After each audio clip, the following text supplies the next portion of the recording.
So my thing is, I personally feel it's only because the equality part was like, okay, well, if you can do it and you let me do it, let's try it. The benefit is for her to keep me in this scenario of having an open relationship. Why not say it's not an open relationship on both parts? Just go ahead and do you, right? I'm not interested in going out and stepping out and sleeping around or even experimenting. But if that's what's going to make you happy and I truly want you, let me, you do what you do. Just be safe, be smart, and just come back home at a respectful time or don't disrespect me in any way, shape, form, or capacity, right? I respect that. And it always ends up becoming that because they were only saying yes and exercising the same thing that I was doing because I proposed it. And the funny thing is, if I said, listen, this is what I want to do, I'm going to do it. But I don't want you to do that. Right? Let's say I'm closing that door for them. Now I have resistance. Now she does exactly what you said. She leaves. She goes find somebody who was lying about it just for her to come back to be okay with it. So it's like my real question is, where does this come from? Where you just don't want to see that person really be happy knowing you can accept them for what they would desire, but you don't want to also, do exactly what they're proposing to make it a fair playing field. Okay. I think that I think in that case, one of y'all is playing Connect Four and one of y'all is playing chess.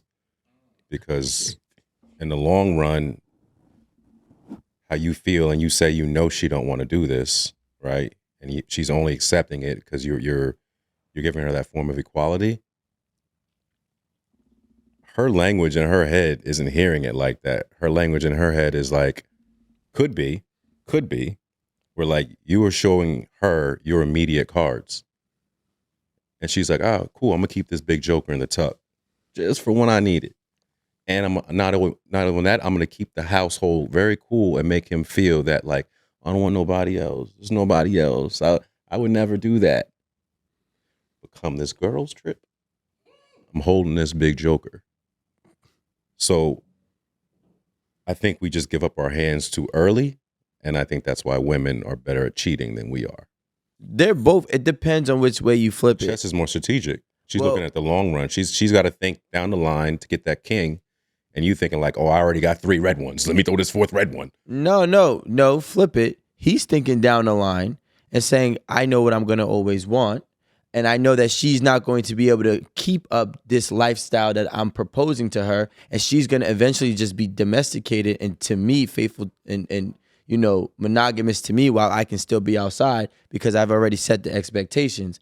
I'm letting her try it out. She's not going to want to do it. Most times I've personally experienced, most women can't do it, right? And then while I can do it. So it's like, I'm saying put your money where your mouth is. That's all ego though. No, it's not. It's chess because my thing is I don't want you to be around nobody else. But if I block you off, I'm gonna get resistance. But if I let you think you can do it, you're not gonna be able to do it even when you try. So I'm really winning by giving you this illusion of choice. She's playing Connect Four. I'm playing chess. But that's because you're in a state of believing that she don't want that. If that woman does want it, then that's different. But there are some women that can't do it even if they try, right? And there's some women that will do it in a heartbeat the second you open the door, right? So it really just depends on which side of the coin that you're looking at, But don't you think they just play their hands better? Because I personally think that they've been fed and like raised to believe in that moral compass of like, one man, picket fence, husband, everything like that. So they've been suppressing their desires for a very long time. Because like, how do women have a whole stage? You know what I mean? Like it's a stage, but like, what if they never want to give it up and you just put a baby in her? Yeah. You stole her choice to continue her whole stage. No, she stole it because she kept it. But let us know when we get too misogynistic. So the thing is, I think there are some women that will do it and there's some women that won't, right? I mean, the way I've witnessed life, and you just look at it from every perspective, right? When it came time to put up, it's either you could or you couldn't. Doesn't mean you didn't try, but you could or you couldn't, right? That's just the reality of it. There's situations that still follow the same in the relationship as well. So if I say, listen, I want to go mess around with other girls, and she says, fine, I'm gonna go mess around with other guys. Next thing you know, she keeps on getting upset because I'm messing around with other girls, and then she's saying, but I'm not doing anything with any other man. It's simply because she doesn't have it in her to do it. Now there's What makes you think that that's always the case, though?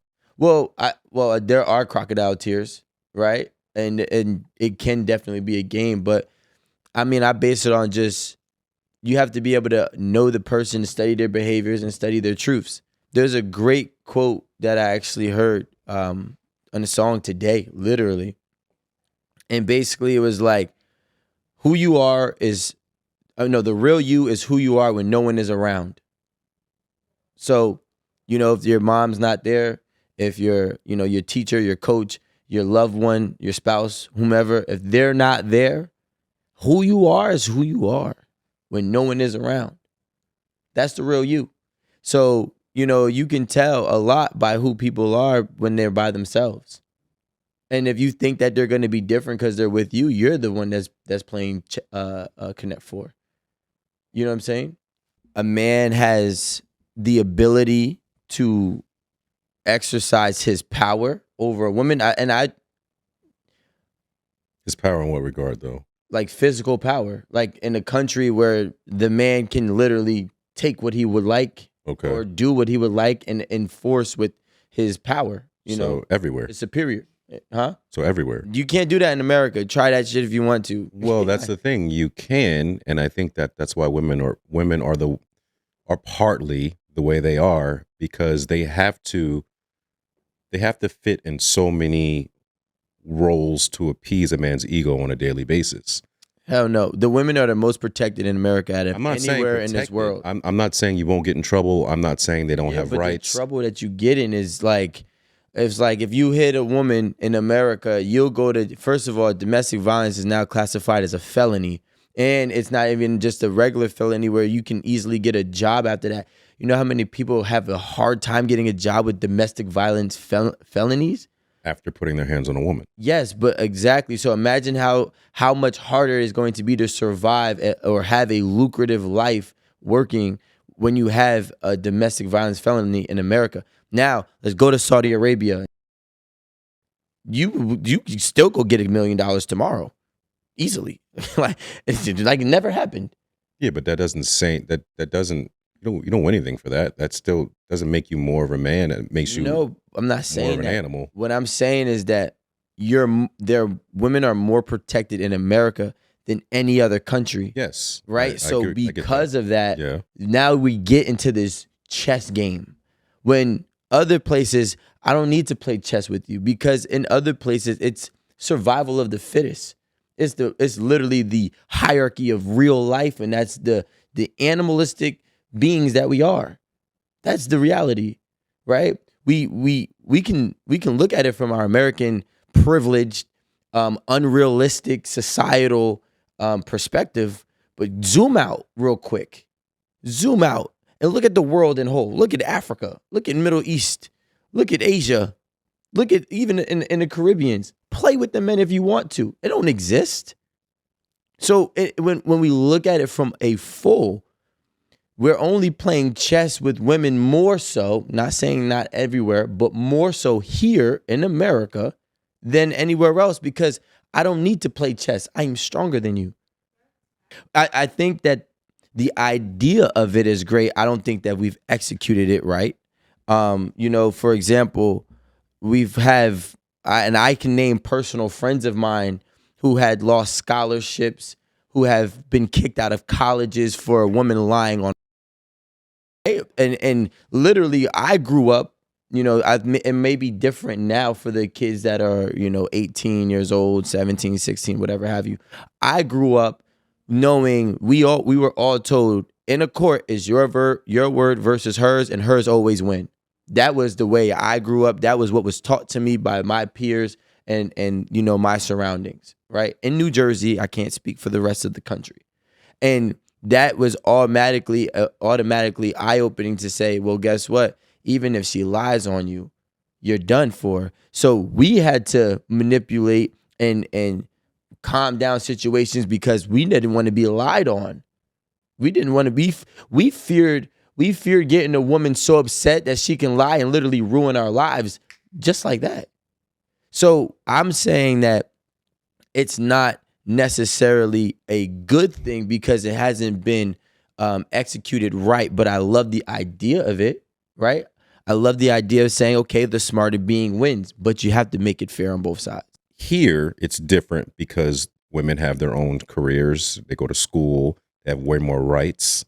So I think they hold the chess pieces because they have so many more opportunities to exist without needing a man, as opposed to like being beaten. I think this is like women get educations, do all this stuff for their own goals or whatever, but also to not have to rely on a man to have their own stuff. But what I'm saying is that we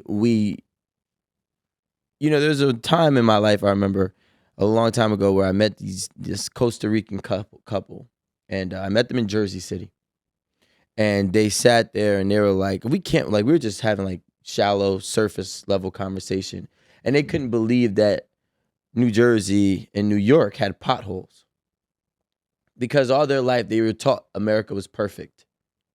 Okay. And I said, oh, you guys are in for a rude awakening. So I say that to say when we talk about different places, it's important to have been there. It's important to have experienced some of these things because we're going off with narratives of no real experience. It's just hearsay. Maybe some things that we even seen on the news, in which that could be manipulated too, but I digress on that, right?